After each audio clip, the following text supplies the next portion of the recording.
وګوره په دې صحابو کې یو صحابي دی عبدالله ابن مسعود رضی الله تعالی عنہ.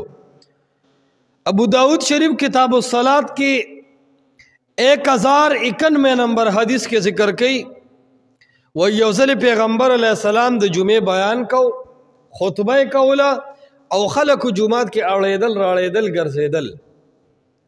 پیغمبر علیہ السلام د منبر رسول نه आवाज کو اجلسو فورن په خپل ځایونو کې نه خلق ولاړ دی پځه کې ناستل. ابن مسعود پلار روان دی آل ته پلار کې پځه کې ناست.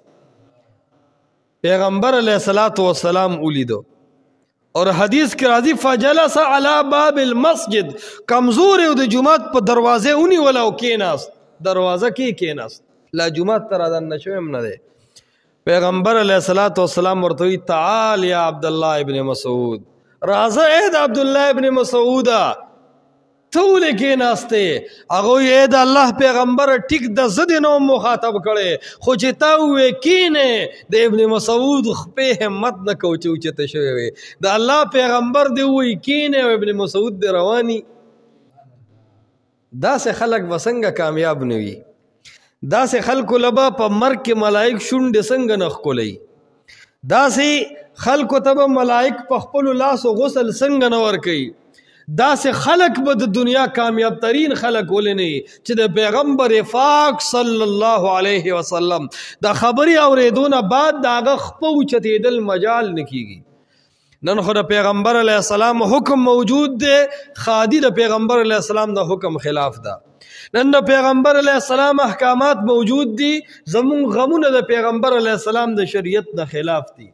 نن خو د پیغمبر علیه السلام حکم احکامات موجود دي حدیث مو موجود دي او سړی بخپل رائے خپل پیر خپل امام خپل تنظیم خپل پارٹی مخ کې بوزي جی چونکه پلان کیم تعویل کړه داسې فرمایلی دي. الکه د رسول الله علیه السلام د حدیث او د وینا مخې ته د چا همت نشتا او د چا طاقت نشتا.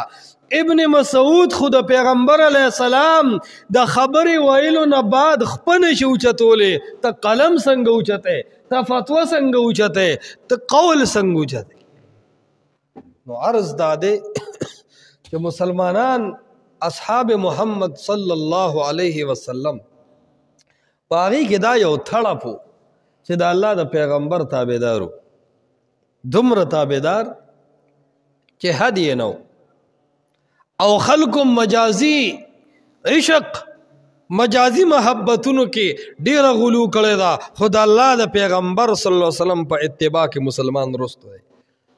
د سیرت د تاریخ دی کتابونو کې راځي وی دا مجنون یو ځل ملګرو سر روانو ناسا په ورمنډه کړه یو سپې په لار تیرېدو هغه سپې یې ښکل کو.